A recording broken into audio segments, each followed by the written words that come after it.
कल्कि एक प्रेम और संघर्ष की दास्तान। कल्कि एक साधारण गांव का लड़का था जो अपनी बेहतरीन और शांत जिंदगी जी रहा था। गांव की हरियाली, खेत खलिहान और पहाड़ों के बीच बसा उसका जीवन सादगी और संतोष से भरा था। उसे दुनिया की चकाचौंध से कोई लेना देना नहीं था और उसकी पूरी दुनिया थी उसका गांव और वहाँ के लोग। इसी गांव में एक लड़की थी, वसुंधरा, जो शहर से आई थी।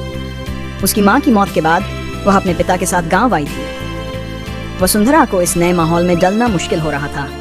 शहर की चकाचौंध से आई इस लड़की को गांव की सादगी, मिट्टी की खुशबू और प्रकृति का शांत वातावरण अजीब लग रहा था। कल्कि की मुलाकात वसुंधरा से पहली बार तब हुई जब वह गांव की नहर के पास बैठी थी, अकेली और उदास। वह उसके पास गया और बिना ज्यादा बात किए उसकी उदासी को महसूस कर लिया।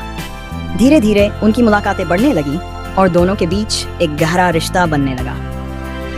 कल्कि की सादगी और ईमानदारी वसुंधरा को बहुत प्रभावित करने लगी। लेकिन जैसे हर प्रेम कहानी में कठिनाइयां आती हैं, वैसा ही यहाँ भी हुआ। वसुंधरा का पिता, जो गांव के प्रधान थे, उन्हें यह रिश्ता मंजूर नहीं था। उन्होंने कल्कि को नीची जाति और गरीब मानते हुए उसे अपने स्तर का नहीं समझा। वसुंधरा पर भी दबाव बढ़ने लगा कि वह कल्कि से दूर हो जाए। इसी बीच गांव के जमींदार ने गांव के किसानों की जमीन हड़पने की योजना बना ली। कल्कि, जो अपने लोगों से बहुत प्यार करता था, ने किसानों के हक के लिए आवाज उठानी शुरू कर दी। वसुंधरा के पिता ने कल्कि के खिलाफ षड्यंत्र रचते हुए उसे गांव छोड़ने पर मजबूर कर दिया। लेकिन वसुंधरा और कल्कि का प्रेम अटूट था। कल्कि ने हार नहीं मानी। वह गांव के युवाओं को संगठित कर जमींदार के खिलाफ लड़ाई करने लगा। दूसरी तरफ वसुंधरा ने अपने पिता से विद्रोह करते हुए कल्कि का साथ देने का निश्चय किया। प्रेम और संघर्ष की ये लड़ाई केवल दो दिलों की नहीं, बल्कि पूरे गांव की थी। अंततः कल्कि ने जमींदार के अत्याचार को खत्म किया और गांव को बचाया।